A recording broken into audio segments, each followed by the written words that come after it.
Dwayne The Rock Johnson is throwing his support behind Joe Rogan amid the recent Spotify controversy. As of late, Neil Young and Joni Mitchell have pulled their music off the streaming service because they say that Joe Rogan was allowing guests to spread misinformation about COVID-19. What prompted this recent show of support from Dwayne was Rogan's response to all of this on Instagram. In part of his 10-minute response to the situation, Joe said, "I do not know if they're right. I don't know because I'm not a doctor. I'm not a scientist. I'm just a person who sits down and talks to people and has conversations with them. Do I get things wrong? Absolutely. I get things wrong, but I try to correct them because I'm interested in telling the truth. I'm interested in finding out what the truth is." This response was necessary for him after he received an immense amount of backlash for having American cardiologist Dr. Peter McCullough and American virologist and immunologist Dr. Robert Malone on his podcast, both of which were highly critical of the way that the pandemic had been handled in the US. Because of this, a few celebrities who were also on Spotify decided that they were uncomfortable sharing the space with Joe. Even the Duke and Duchess of Sussex, who had recently snagged a $25 million Spotify deal, are said to have reached out to them and expressed concerns about Rogan's podcast. In the comment section of Joe's Instagram response, it was filled with many people supporting him, although the one that people focused in on was the response from The Rock, where he said, "Great stuff here, brother. Perfectly articulated. Look forward to coming on one day and breaking out the tequila with you." And aside from these celebrity figures, though, even Democratic presidential candidate Marianne Williamson spoke on Twitter about the Spotify controversy and said, "I'm triple vax, but unless they're standing for hate or calling for violence,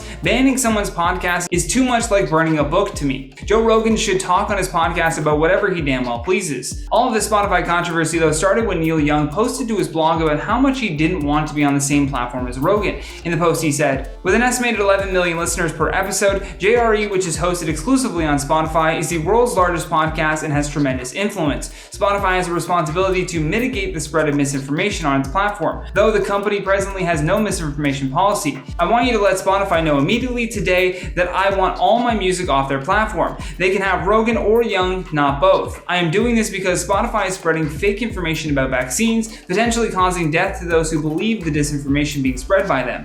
Please act on this immediately today and keep me informed of the time schedule." Then 2 days after this letter was published, Spotify notified the press of their intention to delete Neil Young's music from their platform. A spokesperson for Spotify told The Hollywood Reporter, "We want all the world's music and audio content to be available to Spotify users. With that comes great responsibility in balancing both safety for listeners and freedom for creators. We have detailed content policies in place, and we've removed over 20,000 podcast episodes related to COVID since the start of the pandemic. We regret Neil's decision to remove his music from Spotify, but hope to welcome him back soon."